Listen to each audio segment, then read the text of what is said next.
collect, and that's why people get rectum cancer and colon cancer from these things. The sexual organs would show genetic damage. And where does radioactivity show up first in a mammal? In the milk. So then we got very interested in where these mutilations occurred, what time of year, which way was the wind blowing, and what was upwind from these locations. And we found in every single instance there was a nuclear site of some kind, a power plant, a weapons base, a weapons storage installation, weapons manufacturing plant, a testing area, missile stockpile, uranium mines, and tailing piles, waste disposal areas. In every single instance were upwind from these sites.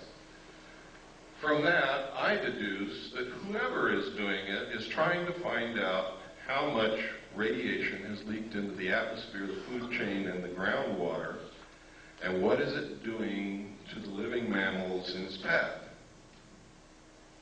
The fact that they leave these carcasses laying out there is an act of terrorism. Literally.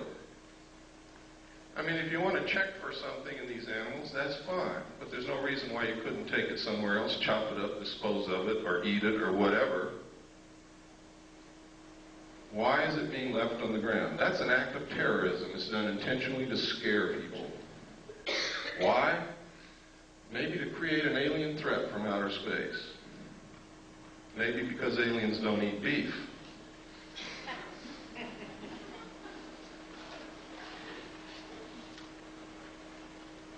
Next slide, please. Sometimes these are seen in the sky over the areas where these things occur. Next. Sometimes it's these things with something going up and down from them. Next. Sometimes these things are found, they're being found all over England. One of the incredible things about the crop circles in England is they are literally a vestige of some kind. There's a book called The Father of Lies. In the back of that book, it gives an example of the cipher that the secret societies used in ancient times to communicate with their members so that people who were not initiates would not learn the secrets of the society. The symbols of their cipher match exactly the crop circles found in the ground in England.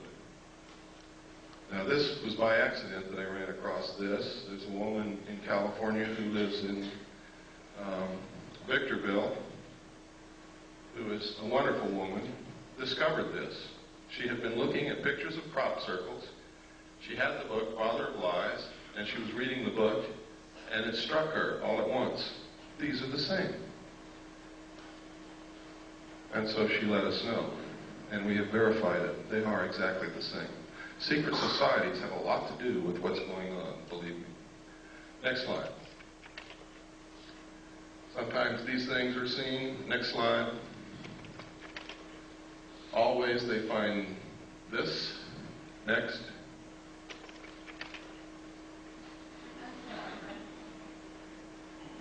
Then we got to wondering, gosh,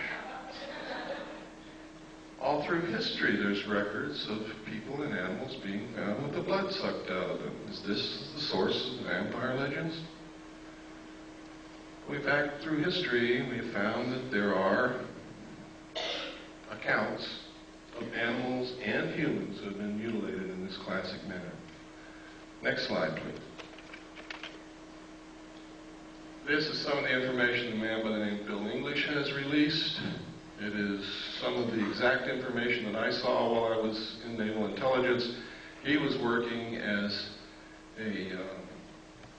while he was working in England at a national security agency, listening post really, and he saw the same documents there. Next slide. This is UFO observer's instruction sheet from the Air Technical Intelligence Command which tells you how to report UFOs at a time when the United States Air Force said they were not reporting UFOs, didn't care about UFOs, they didn't exist. Next.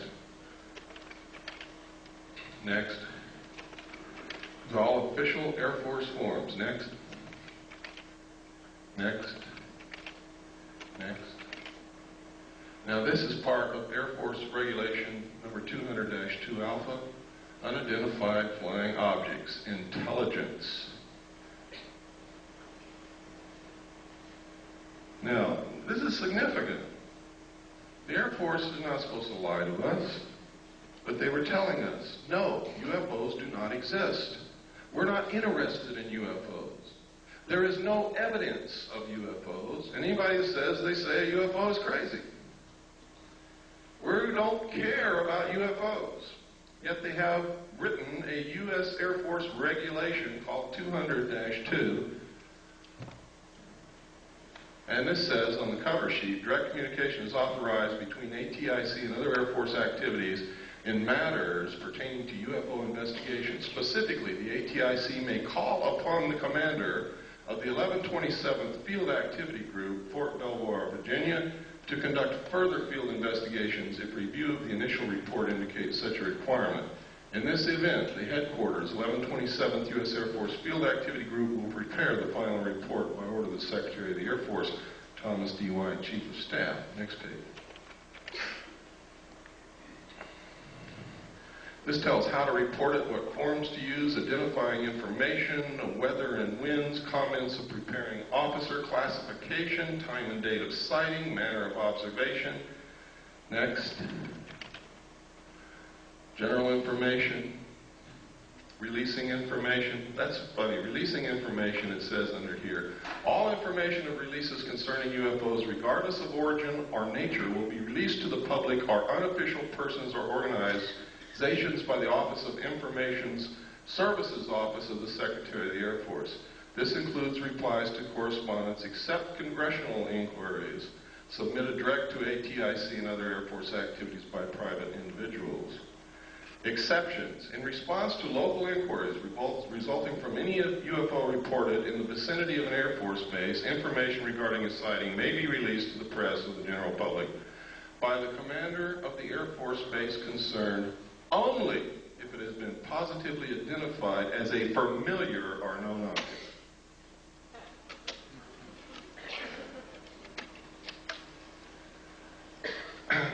Next, please. And it goes on, but we just don't have the time. This is how to report one that moves around in the sky. Next.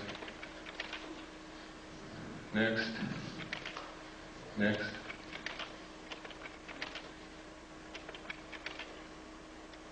People always ask me, why don't they just fly around the White House? Well, there's a UFO. This photograph was taken in the early 50s, and that's certainly the White House. Next slide. Those are not butterflies. The truth is, in the early 50s, there was extensive UFO activity in the immediate area of the White House on an almost nightly basis over a long period of time. It is in the headlines of the newspapers. Pilots were scrambled in their aircraft to go and get them out of the airspace around the White House because it's prohibited airspace. And every time they would scramble, get in their planes, take off, the UFOs would disappear. The pilots would go back and land, the UFOs would come back.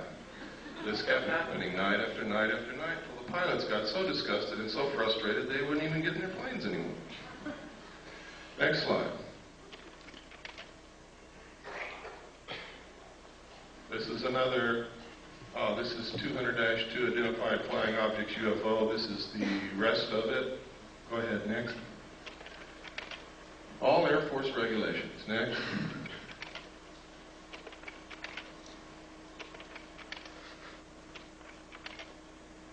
Okay, I told you earlier about implants. Let me show you where these implants are being found in human beings. We don't know who's putting them there. The people who are being abducted are telling us that they are alien extraterrestrial beings from outer space. They all tell the same story. They all describe the craft exactly the same. They all describe the beings in